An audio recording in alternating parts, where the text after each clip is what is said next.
There has been heroism today, and people have survived an appalling experience, but many others have died, and lessons will have to be learned. A night whose shocking events will reverberate for a very long More time. than 130 people have died in landslides triggered by heavy rain in Bangladesh.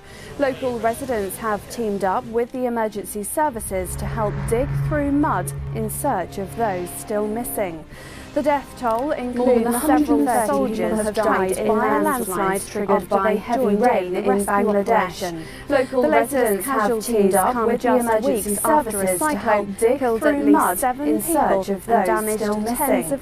The death toll includes several soldiers trapped by a landslide after they joined in the rescue operation. The latest casualties come just weeks after a cyclone killed at least 7 people and damaged tens of thousands of homes in the country. Islamist militants drove into pedestrians on London Bridge. A minute's silence has been held at London's Borough Market for the victims of the recent terrorist attack.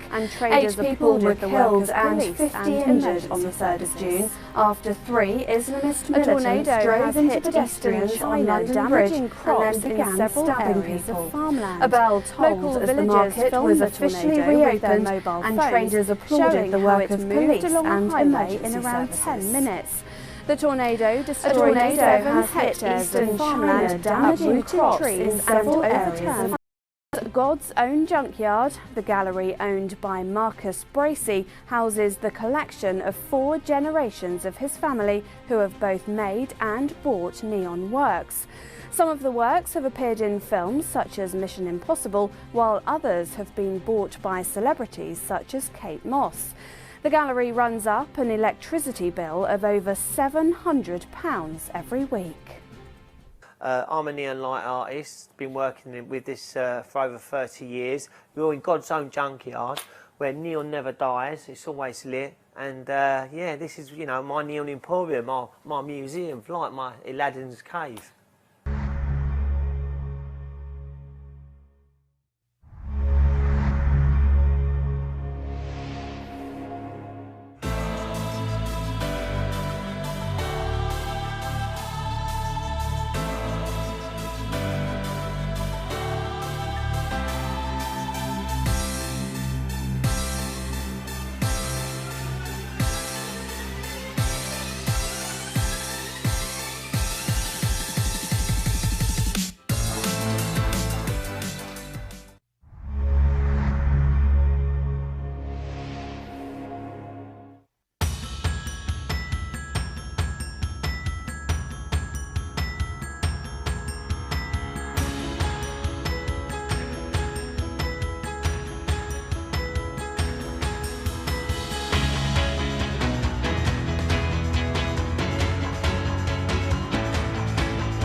Well, welcome back to West London. It has been a hot and difficult night and day for the emergency services here as they battle to try to contain the fire in Grenfell Tower behind me. Failed within a very short space of time and then managed to get 65 people out of that building to safety as the fire raged around them. It is still burning all this time after the fire started.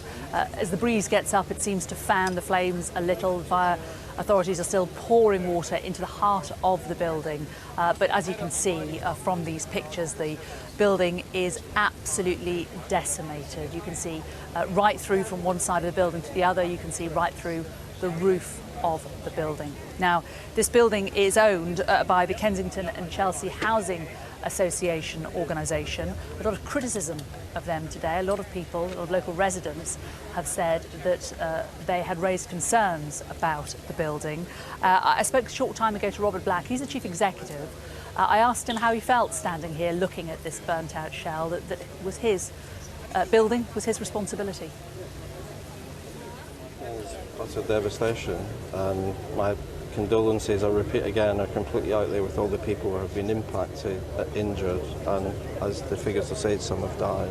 So we're completely devastated as an organisation. I'd also like to say, since I've been here since 3:30, coordinating with RBKC and the groundwork, just thanks and respect to the emergency services who've done this fantastic job. It's been awesome. And I suppose we've been working today, focusing on trying to make sure anybody who's injured or not got anywhere to stay, we're working with RBKC to support them over the next few days. So I think that's really where my focus has been since this all started. How is it that a building that you manage, that you own, can go up in smoke in a matter of minutes? I think it's a good question which I don't have the answer to, and I'm sure you understand we've got a current fire brigade still putting out a fire. I've got a fire brigade and a police investigation, and really that's part what we will be having to look at as we go through that, because actually at the moment I don't really have the details. I can see the speed, I've heard all that, I've heard other things, but I don't have the detail at the moment. But we're completely committed to working to find out. We're really interested, we wouldn't want this to happen. So that's really our focus. There are people, though, a lot of residents, we've spoken to local councillors who say that residents were concerned about fire risk in the building and that they had raised it. Have you listened to residents' concerns? So we're a tenant managing organisation, so we do listen to residents. I've got 8 residents on my board who are very concerned about these things, and we address them and get to the bottom of it. I can't really comment what other councillors are saying at the moment. I've listened to Councillor Patrick Brown, the leader of the council. I think along with the police and the fire brigade, we're just trying to resolve where we are at the moment, and then we'll all contribute to the investigation to find out the causes rather than respond to what people say, because I don't know. I mean, as one of the councillors we spoke to said that concerns have been raised about gas pipes in the stairwell, that they weren't boxed in, and that it was taking weeks and weeks to organise a meeting just to even discuss that. I really wouldn't be able to comment on that at the moment, and that's all I can say at the moment on that. Okay. Do you have any other buildings that have similar cladding? No, because this is they're all older buildings, solid concrete. Well, that there, Robert Black, the Chief Executive of the Kensington and Chelsea Housing Association organisation. A lot of questions for him. He didn't really seem to be able to give any answers as to how so many people perished in a building that he had responsibility for. Well, whilst that building was still burning and is still burning, people who were affected by it, people who were evacuated or people who are looking for loved ones that they still can't find are being directed to a number of emergency help centres in the area. We are seeing huge numbers of people from this area coming down, bringing things to these centres, bringing things like nappies, clothes, food. There have been 1 or 2 scuffles at one of them a little earlier today, but it is a hot day. A lot of people have been up all night. They're very tired. It's Ramadan. A lot of people haven't eaten, and they are receiving, in many cases, the worst possible news, being told that their loved ones, who they have been searching for all day, will not be coming home. Let's talk to Saeed Ali. He's one of the volunteers who's been down helping. You've been down at Portobello Rugby Club, isn't it? A football club. It is desperately hard, isn't it? What can you say to these people? It's first of all our thoughts with the families who are affected by this blaze. It's just a terrible tragedy. And at Muntada Aid, along with our partner WLICC, the London Islamic Cultural Centre, we decided that we must do something. And one of the things that we have done is open up our centre, WLICC, to those affected. That we have blankets, we have food, we have shower facilities, and they're welcome to visit our centre and stay overnight.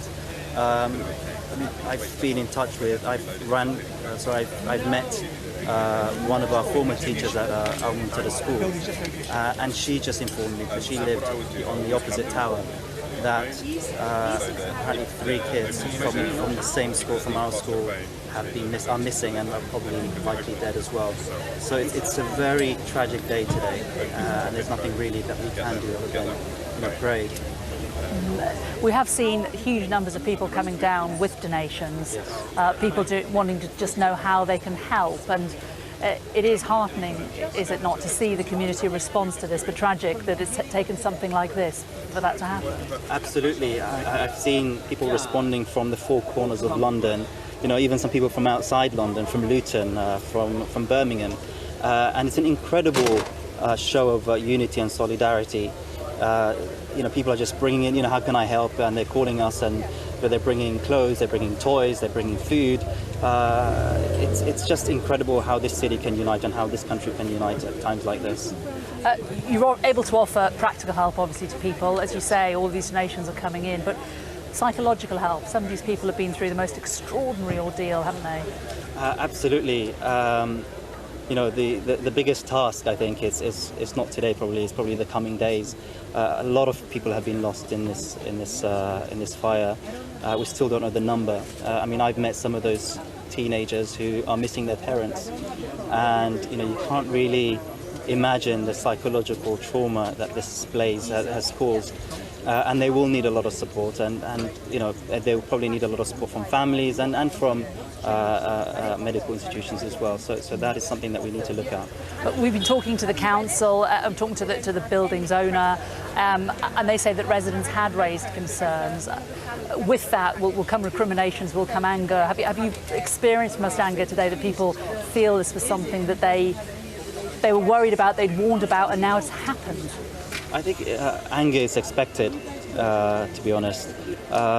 What we've seen is that people's main concerns right now is to be reunited with their loved ones. There are people who are missing friends, there are people who are missing families, and they don't know where they are, whether they're in hospitals, whether they're still stuck in the building. So this is what their main concern is at the moment. But obviously, you've mentioned, people are angry and they really want answers to what has happened. Yeah, indeed they do. Saeed Ali, good to talk to you. Thanks very much for joining us here on Sky News. It's been a hot and a long day for the emergency services, a long day and a long night indeed for them all.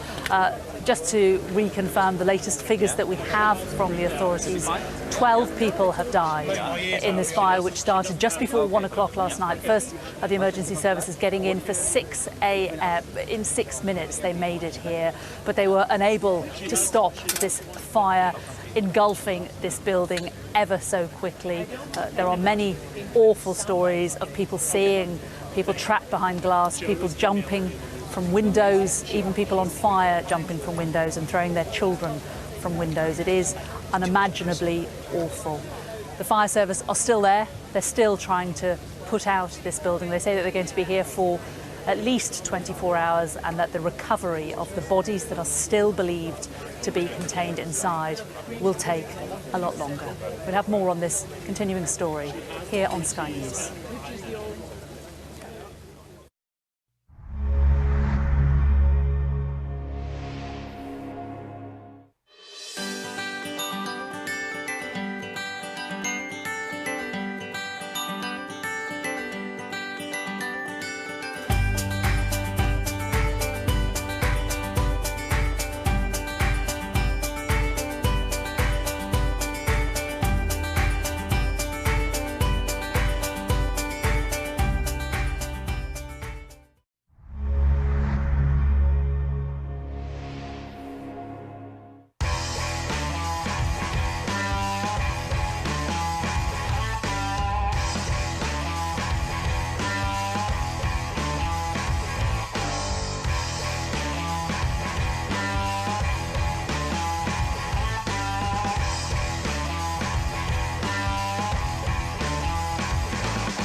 It's 7 o'clock. This is a Sky News Tonight special live from West London, where at least 12 people have died in one of the worst residential fires for many decades. The number of dead are expected to rise after a massive blaze broke out at 1 o'clock in the morning, destroying a 24-storey tower block. I heard a lot of screams, and I could see, after I got outside, I was looking up and I could see people banging on the windows, and there was fire all around them. It was horrendous. Well, dozens of people are feared to have been trapped inside. Fire crews have battled throughout the day to rescue residents. Worried family members launched a desperate hunt for missing loved ones amid mounting anger that residents were advised to stay inside their flats. There are very legitimate and very reasonable questions that a whole host of people are asking, and they deserve and demand answers. Well, questions now centre around a recent refurbishment of the tower. Emergency checks have been ordered on all similar work taking place across the UK. Firemen who began their shifts in the middle of the night are only just leaving the scene. And tonight, the local community is opening its doors, offering food, clothes and shelter to the hundreds left homeless by the fire.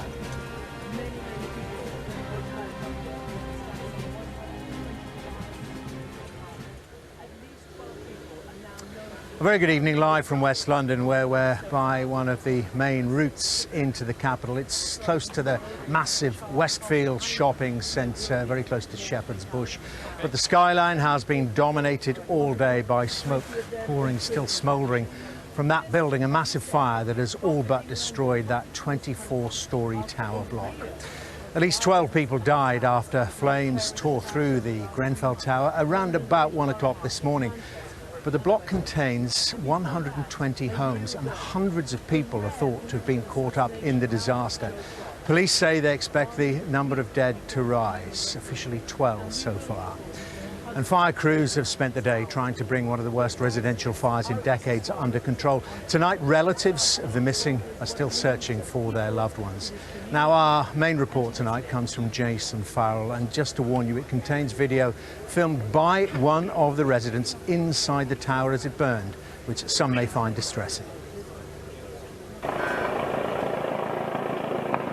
Residents close to the Grenfell Tower block in West London were woken in the early hours to the horror of a massive inferno. What you're about to see is filmed inside the tower, while the fire is raging. It is undoubtedly disturbing. Open the front door. Okay, don't open the front door. You're going to bring the smoke in. Okay. You're not going to be able to breathe. I'm scared maybe someone outside. The woman filming this footage is trapped on one of the top stories of the Grenfell Tower. Listen, you have your children. Standing near the door, the smoke is not going to help you. Okay. Yeah? Okay, just where's your husband? Her front door, the only protection from billowing smoke.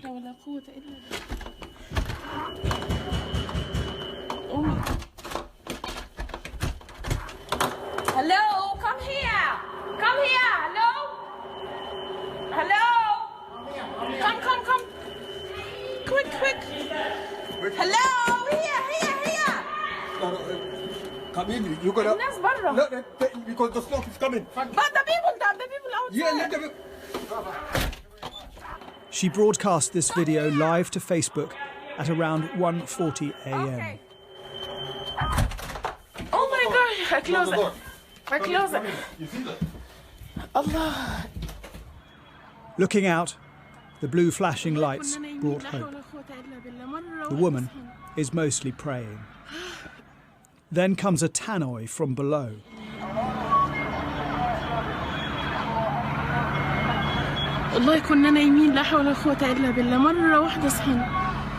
She says, the police are telling us to get out. The whole building is on fire and we're on the floor above. How are we going to get out? We're stuck on the 23rd floor! Hello! There's too many people stuck upstairs! We don't know whether she or the people with her managed to escape. This was filmed outside at around the same time. You can see the fire hose was unable to reach the top, the cranes only extending to the 12th floor, of the 24-storey block. Residents below could only watch and listen, powerless to help. Oh my God, they're screaming!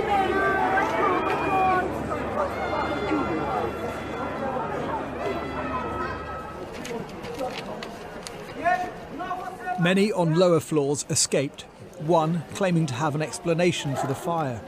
It's by chance that we had a knock, and the guy who knocked so happens to be the guy whose house was the cause of the whole thing. It's his fridge. He explained to us as he came down afterwards and was outside the building, he explained to us that it was due to his fridge, which exploded. That's what he kept saying. On the 4th floor. It was just like a waterfall on the left-hand side of fire and flames, but now it's spread all to the right of the building, that part there, and it's also gone down the left-hand side of the building as well. It's thought up to 600 people were inside when the fire took hold. Anybody who is speaking to the building, they need to ring 999. I've opened the window and I heard some woman saying it's getting bigger, it's getting bigger. So I've gone out to the hallway, I've looked through the spire hole, I see smoke everywhere. I've opened the door and the neighbours were there, the people screaming, the firemen said, get down the stairs. So I've grabbed the little girl, grabbed my girlfriend, ran out of the house. I heard a lot of screams and I could see, after I got outside, I was looking up and I could see people banging on the windows and there was fire all around them. It was horrendous. She was quite high up, like just above the middle, and she was screaming, I've got a baby, please help me get out, I can't get out, I'm trapped, I need to save my baby. I did see a few people jump, people were jumping. I think at that point it was, you either jump and trying to save your life, you might break a few bones or get engulfed in that flame. The best thing you guys can do if you've got family, friends, relatives, stay behind the line. Among the families arriving at the cordon was Francis Dean, on the phone to his sister who was inside the block. And then I felt like, and I said to her, you need to get out, now, use the stairs, get out. I was still shout, get out. She tried, but she said there's too much smoke. I'm like, it's just smoke, just go. Zainab Dean was on the 17th floor with her 2-year-old son Jeremiah. They were told to stay put, which is the fire safety advice for the building. And he was on the phone with her until about 3 o'clock with the firefighter telling her to keep calm, someone is coming for you. And then the phone cut off about 3 o'clock. And you've not heard from her since? No. And she's not in any hospital at the moment. So I believe something will have happened, but I don't know. But I think she's dead. We spent several hours with family and friends looking for any indication that Zainab and Jeremiah had found their way out, but without success. In the shadow of this smouldering building, all day, families of the missing have been going from centre to centre, from hospital to hospital, looking for information. And they've been given just the faintest of hope in the knowledge that some people have been rescued from the tower block hours after the fire started. People were still being brought out of the building this morning. This man carried to safety. This is an unprecedented incident. In my 29 years of being a firefighter, I have never, ever seen anything of this scale. Our first fire engines were on scene in under 6 minutes. Crews wearing breathing apparatus and extended duration breathing apparatus have been working in extremely challenging and very difficult conditions to rescue people and to bring this major fire under control. At this time, I am very sad to confirm that there have been a number of fatalities.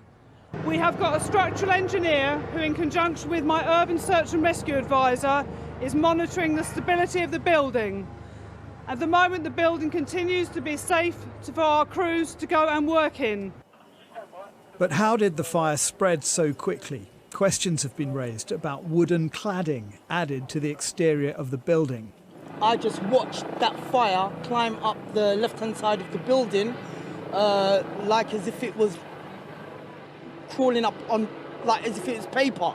The way it flew up, it was terrifying. And then I realised it was the panelling that they had been stuck. They'd been putting in the last bit of work that they did. It was the panelling they put on the outside to make the estate look good. It's emerged that a residents' action group raised the alarm about dangerous living conditions in November. Well, can I just confirm that the focus of the experts today is the search and rescue? Very soon, I'm afraid, it'll move on to recovery. But there are genuine concerns, reasonable concerns that have been raised during the course of the night, and it's really important that these questions are answered. This neighbourhood pulled together to help those who've been made homeless, offering food, drink, clothes and accommodation.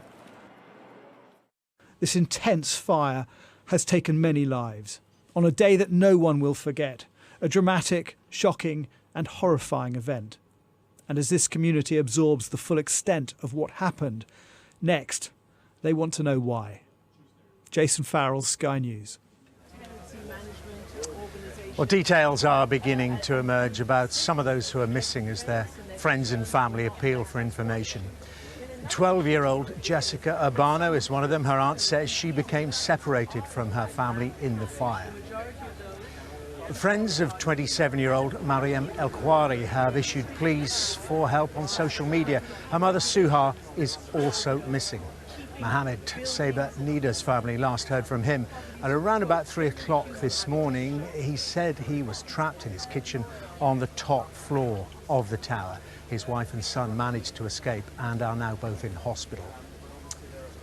Also among the missing are local artists Kadia Sey and her mother Mary Mendy, who were on the 20th floor last night. The family of 82-year-old Ali Jawa Jafari have confirmed that he is missing. He lived on the 11th floor of the tower.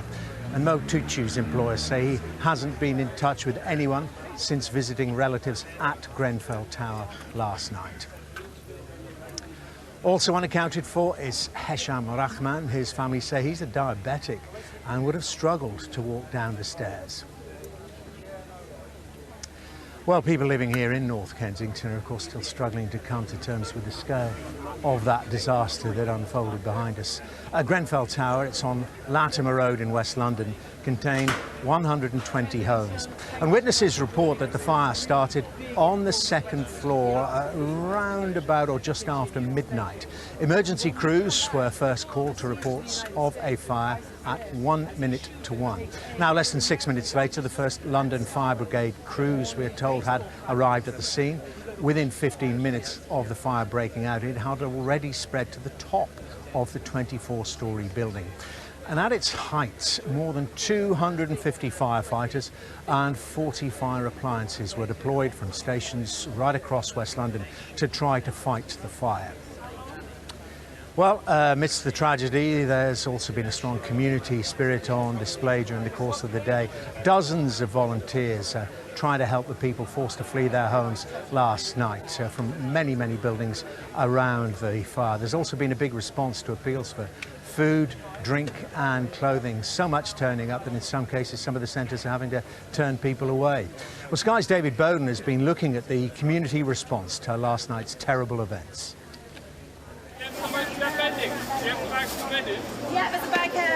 There are lots of places dotted around North Kensington within shouting distance of Grenfell Tower, where community spirit comes in the shape of bags of food, clothing, nappies, bedding and pretty much anything else the survivors of the deadly fire might need as they begin their lives anew with nothing. Pastor Derek Wilson at the Tabernacle Church is staggered by the response. In the worst of times, the best of human nature. Well, this is overwhelming to see the response of ordinary people just coming to see what they can do, offering their help, offering to donate stuff. It's amazing. It's amazing, and I'm really taken back by this. The only thing in short supply here is floor space. The generosity of people, both local and not, boundless. And finding places to accept donations soon becomes a significant issue. Ed Davis and Andrew Ianu are removal men, but for now all they're moving is donated supplies for the Grenfell Tower disaster to wherever they're needed. Yeah, but the main thing is to get it out, really. We've got food and stuff on here, that's what we really want to get off. We hitched a ride as they made another drop to one of the many reception centres, but not all the drops are successful. We've just arrived at one of the centres, which apparently does have some space, but even they don't want to take it because it's now all got to be coordinated from a central point.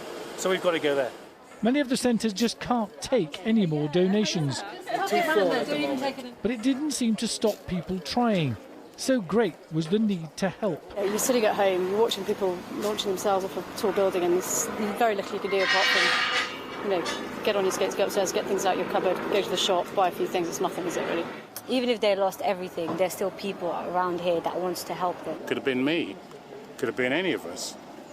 But I think it's, my sense was we're Londoners. We help one another out. And reluctantly, the volunteers here too had to turn gifts away. But when your home is burned down, you need more than food, drink, toiletries and clothes. You need somewhere to lay your head. And there have been offers of help with that too. The unfortunate truth of this tragedy is that donations turned away now may well be needed for tomorrow and the next day and the next. The generosity of this community will need to endure for some time yet. David Bowden, Sky News in West London. Well, the Prime Minister has said that she is deeply saddened by events and held a cross-party meeting earlier this afternoon. That meeting was led by the Policing and Fire Minister, Nick Hurd, who had this to say about similar buildings a short time ago.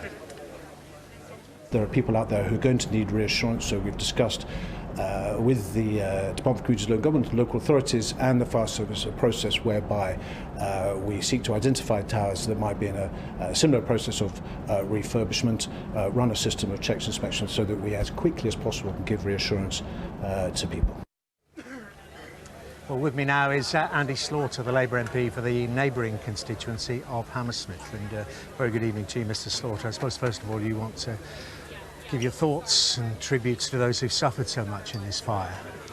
My constituency starts a couple of hundred metres down the road with a high-rise estate there, and about half a mile from here is a tower block on Shepherd's Bush Green where we had a fire last summer which thankfully ended with only minor injuries. But West London is a diverse but very close community, and everybody is just feeling the pain and anguish here. This is an unimaginable event, something we never expected or thought could happen.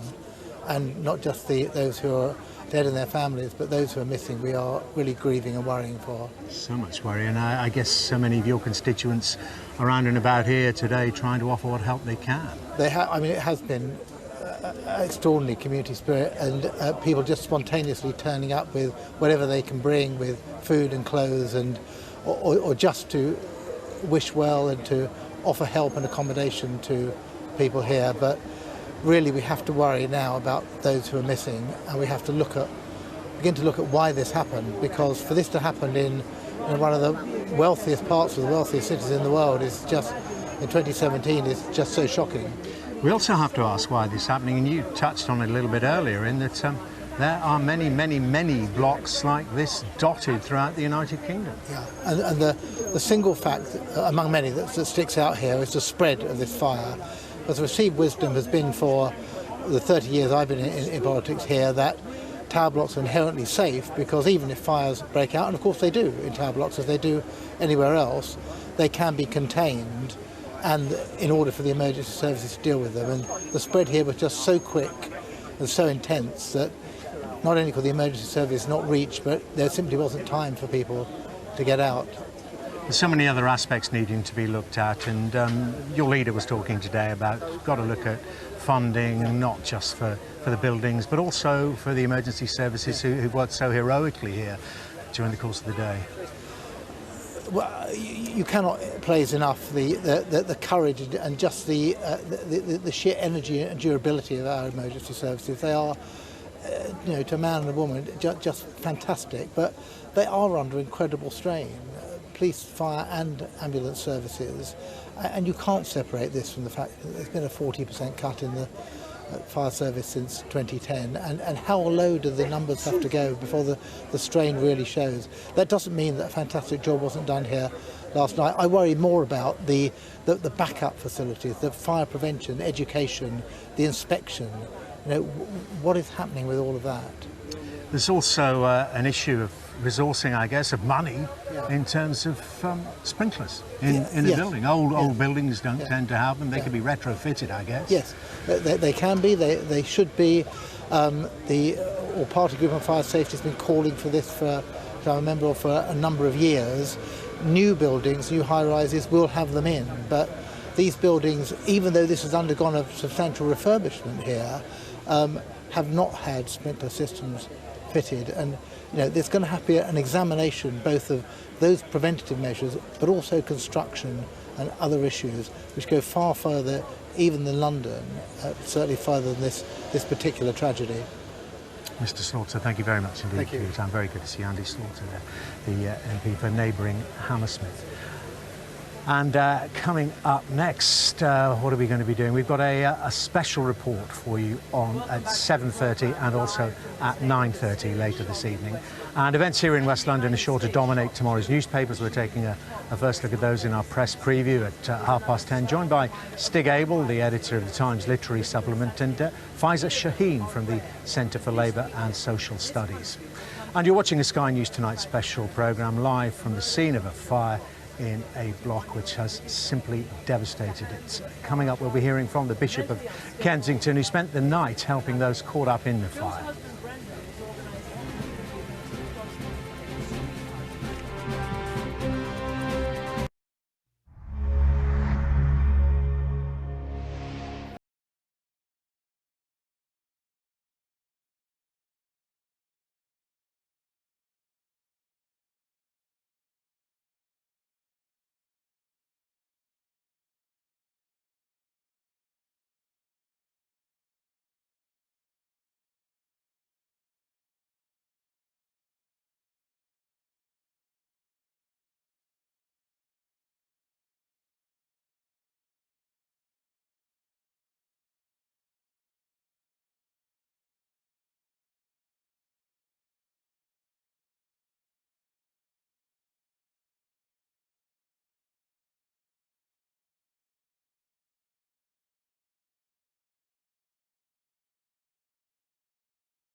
Welcome back to a Sky News Tonight special, live from the scene of this major fire at the block of flats Grenfell Tower behind me here in West London.